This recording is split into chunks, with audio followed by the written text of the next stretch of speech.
Welcome to Love Lies Chronicles. Support the channel by liking, commenting, and subscribing. I promise even more interesting stories. I just asked her a simple question. Not accusatory. Not loaded. Just, are we still going to your sister's for dinner on Saturday? She was standing by the bedroom dresser, folding laundry half-heartedly with one hand while scrolling her phone with the other.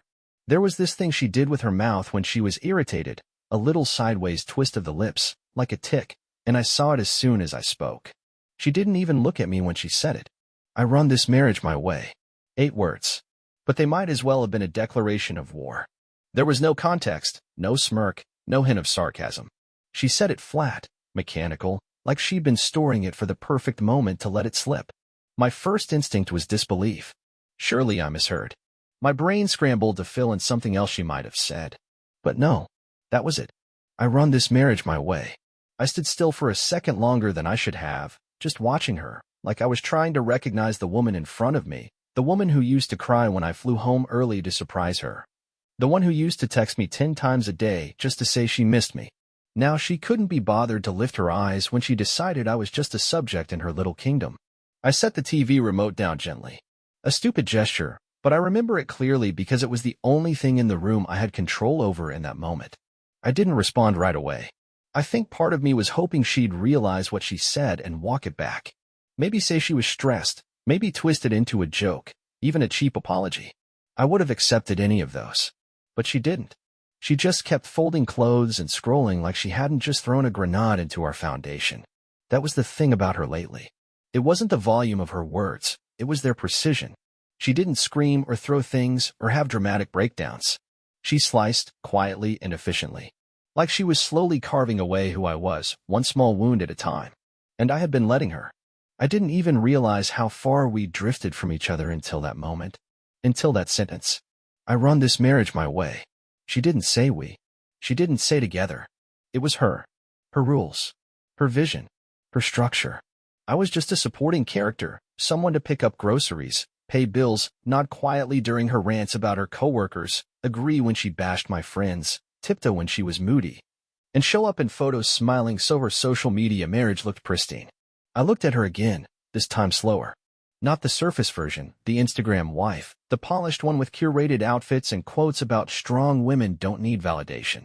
No, I saw her for what she really was in that moment, someone drunk on control. Someone who mistook submission for love. Someone who had been winning a game I hadn't realized I was playing. And suddenly, I was wide awake. The fights we'd had over the past year, all those moments that had felt lopsided but I brushed off as stress, they came rushing back with clarity. The night she told her friends I had no drive. The time she made me cancel a weekend trip with my brother because she had a vibe about it. The countless times she'd micromanaged everything, how I dressed, how I emailed clients, how I spent my weekends. She used to say it was because she cared, that she wanted the best for us. But this wasn't caring. This was ownership. She thought she ran the show, and I had let her think it. I swallowed hard, blinked a few times, then left the room. No dramatic door slam, no biting comeback. Just walked out. Sat on the edge of the guest bed with my elbows on my knees and stared at the wall while my mind tried to rearrange itself. This wasn't about Saturday dinner plans. It was about how small I had let myself become to keep the peace. About how many compromises I had called maturity. About how many times I'd told myself that giving her control was worth it if it meant we didn't fight. But what do you do when the peace turns into submission? When your silence becomes her ammunition? That night, I lay beside her, eyes open, staring at the ceiling while she slept like nothing had shifted. She even reached out once and touched my arm, absent-mindedly, like touching a familiar piece of furniture in the dark. I didn't move, because something in me had moved permanently. That sentence, those 8 words, were going to sit in the center of my chest like a stone. And over the next days, weeks, however long it took, I was going to let it weigh everything she said, everything she did, everything I'd given up. She thought she was the queen. She didn't realize the board was about to lose its most important piece. I wasn't going to fight her. I wasn't going to argue for my place. I was going to walk. Off the board. Out of the game. Away from the illusion. And let her feel what happens when the man who gave her everything takes himself away. The funny thing about pulling away is how quiet it is. No dramatic exits. No screaming matches. No packed suitcases by the door. It starts in the smallest places. In decisions no longer shared. and responsibilities left untouched, and silences that used to be filled with effort, now left to echo. She didn't notice it at first. The first time, I didn't refill her car with gas like I usually did on Sunday mornings. She sent me a passive-aggressive text around noon. "Thanks for leaving me on E. Super helpful." I didn't reply. That alone probably stunned her more than the gas tank. Later that evening, when she mentioned her nail appointment clashed with our grocery run, something she usually tossed onto my list without a second thought, I just nodded. "All right," I said. "Let me know what you want to eat this week. I'll order takeout for myself." She stared at me for a second too long, like she was trying to figure out the joke. But I wasn't joking. That was the first real crack. The second came 2 days later when the bathroom faucet started leaking. I heard it, the slow, rhythmic drip like a metronome ticking off my apathy, but I didn't grab a wrench, didn't Google a fix, didn't offer to call the plumber. Instead, I dried my hands on the towel and walked out, leaving her alone with the noise. The old me would have been under the sink within minutes, but he was gone. Or rather, he was standing back, finally watching. And the more I watched, the clearer it all became. She had mistaken my love for weakness, my patience for passivity, my loyalty for dependency. But now, with each little withdrawal, I could see the shift in her eyes. She was still talking like a queen, but she was starting to look around and realize the castle was running itself without her commands being followed. She made her usual morning list on the whiteboard: errands, appointments, reminders. Normally, I'd photograph it before leaving for work, check things off one by one like a loyal foot soldier. But not this time. This time, I erased it. Just wiped the entire thing clean while she stood at the kitchen counter pretending not to watch me.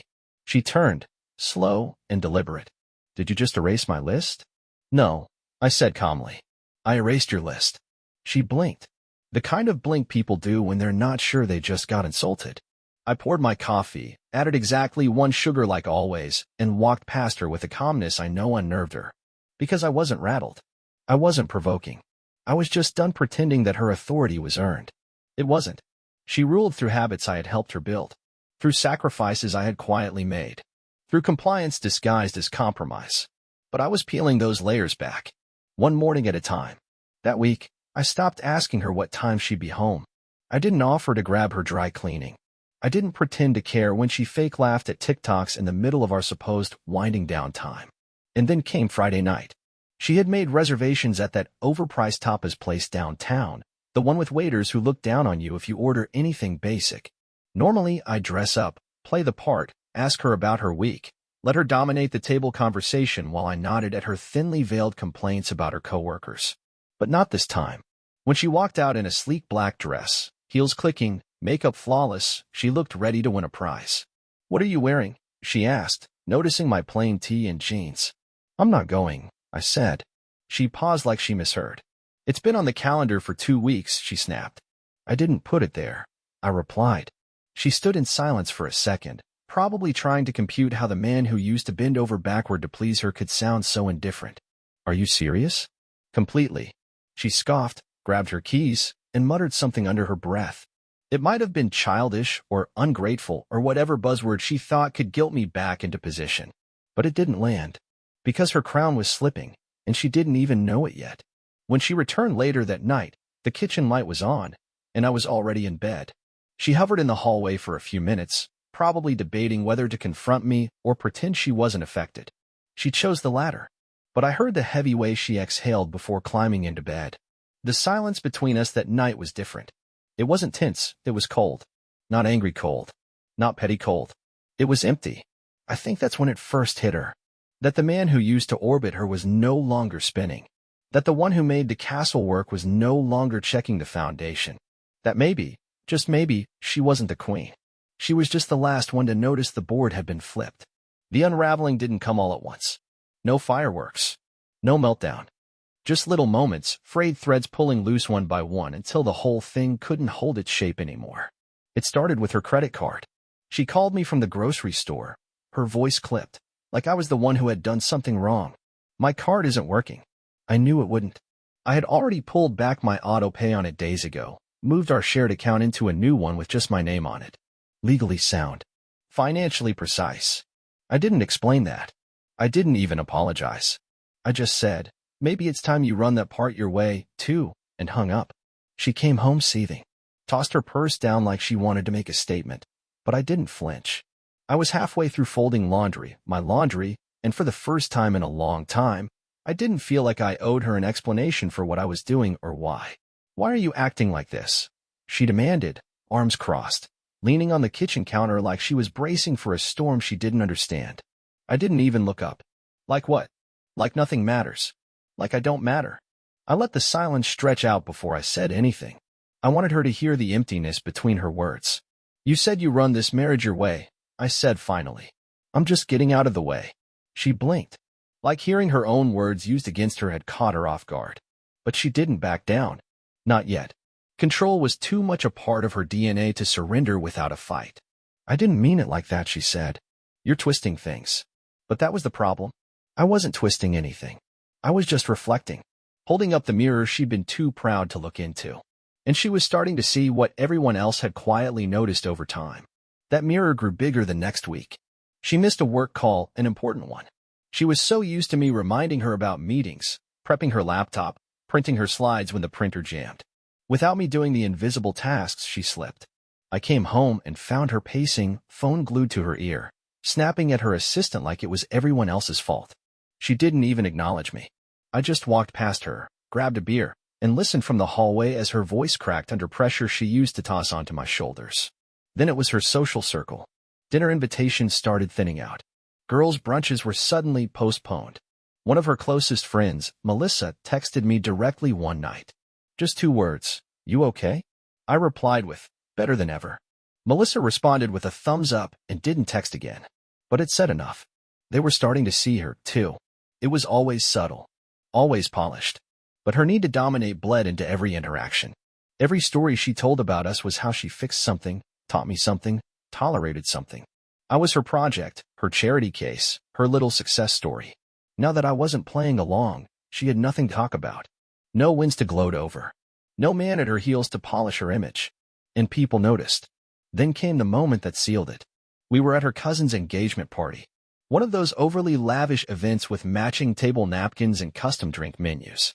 She was in her element, playing hostess even though it wasn't her party, laughing loudly, offering unsolicited tips on centerpieces, making small talk like she was interviewing for a crown. But when someone asked how things were between us, I said nothing. I just sipped my drink and watched her face tighten. She tried to laugh it off. "Oh, we're good. He lets me handle the hard stuff." I raised an eyebrow. "Hard stuff?" I said, calmly. "You mean like paying for your cousin's wedding planner when your card declined?" Her smile died in real time. A few people laughed awkwardly. Someone coughed. She stared at me, eyes narrowing, lips twitching like she couldn't decide if she was going to whisper or explode. "I was going to transfer the money." "Yeah," I said, already walking away. "Just like you were going to manage the marriage your way." I didn't look back. I didn't need to. I felt it in the room. Her control didn't just slip, it shattered. And not because I yelled. Not because I embarrassed her. But because I was no longer shielding her from the weight of her own ego. She didn't know how to carry it alone. That night, she didn't speak a word on the drive home. Not one. The silence was thicker than anger, heavier than grief. Because I think, for the first time, she was sitting in the reality she built. One where she held all the power. And suddenly had no one left to wield it over. She waited 3 days before saying anything. 3 days of pretending everything was fine, like if she ignored the shift long enough, it might reverse itself. She still made her smoothies in the morning. Still posted stories of her outfits. Still left half-finished to-do lists on the kitchen counter with that soft pink marker she loved. But the silence wasn't subtle anymore. It was surgical. And the thing about silence is it gets heavy when you realize it's not accidental. On the 4th night, I came home late. Not deliberately, not to prove a point. Just life. Traffic. Stopped for food. Took my time. And when I walked through the door, I could feel it. The way she looked up from the couch. The stillness in her posture. Like she'd been waiting there. Sitting. Stewing. Rehearsing. "You're late," she said. I dropped my keys in the bowl by the door. "Yeah, that's it," she snapped. "Yeah." I paused. Took off my coat. "What do you want me to say?" She stood up, her arms folded across her chest, but the usual fire in her stance wasn't there. Something was trembling under the surface. Something unfamiliar. "I want to know what the hell is going on with you," she said. "Why you're acting like you don't give a damn anymore." I gave her a long look. Not cruel. Not smug. Just honest. Because I don't, I said. The words landed like a slap, but I didn't raise my voice. Didn't move toward her. I just let them hang in the space between us like a rope she couldn't climb. Her lips parted. She blinked twice, like she hadn't rehearsed for that line. Like she'd expected me to argue, to beg for closeness, to fight. But I wasn't fighting. Not anymore. You don't mean that, she whispered. You're just mad. No, I said. I was mad. For years. You just never noticed. She crossed the room in 2 sharp steps, her voice rising. Don't play the victim now.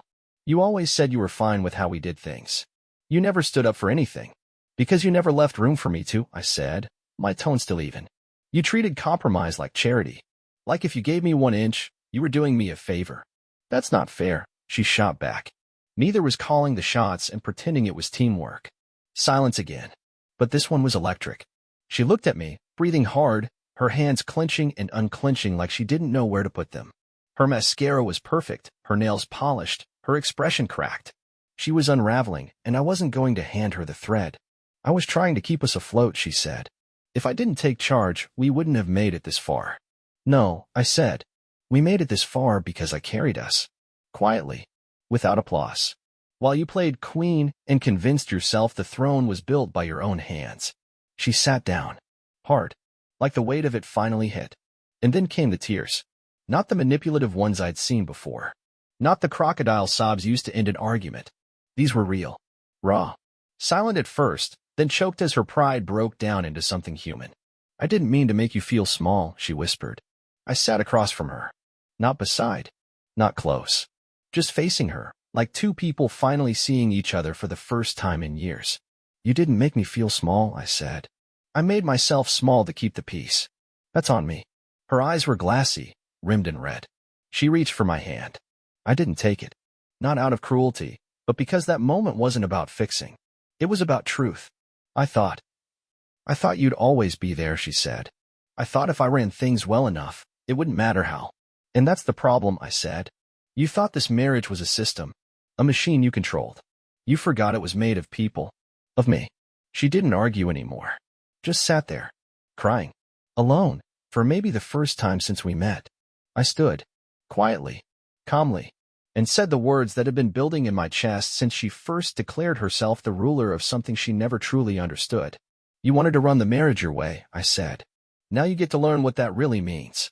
I walked down the hall, and for the first time in years, I didn't feel like I was abandoning something.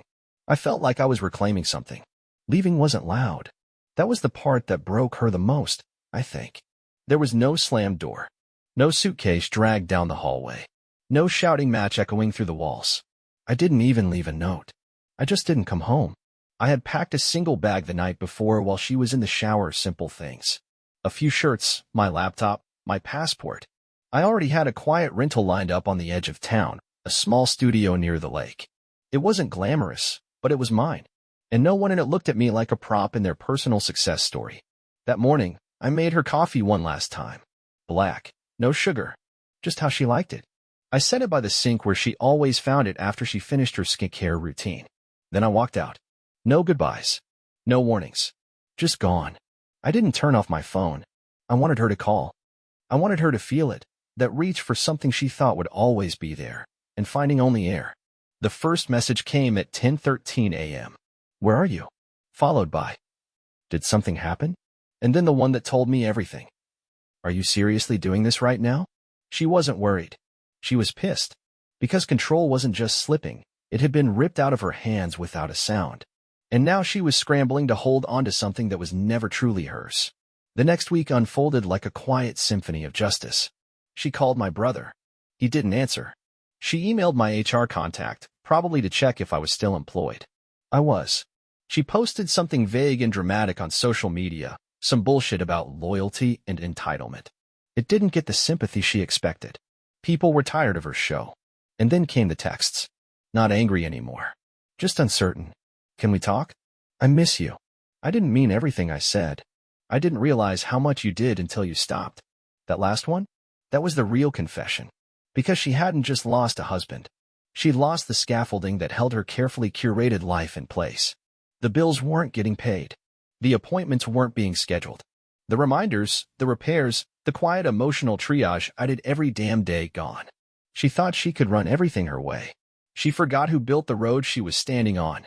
I saw her once, 2 weeks after I left. Pure coincidence. A Sunday afternoon. She was at the grocery store, standing in the frozen aisle with her phone in one hand and a bag of overpriced organic smoothie cubes in the other. She looked tired, frazzled, like someone trying to carry too much without dropping anything. Our eyes met, and for the first time in our marriage, she looked small. Not because I wanted her to, but because without me, she had nothing to stand on but herself, and she was finally feeling the weight. She opened her mouth to speak, but I just nodded politely and walked past her. That moment wasn't cruel. It was closure. Because I had tried. I had bent and compromised and swallowed and waited. I had begged silently for partnership while she played queen to a kingdom built from my silence.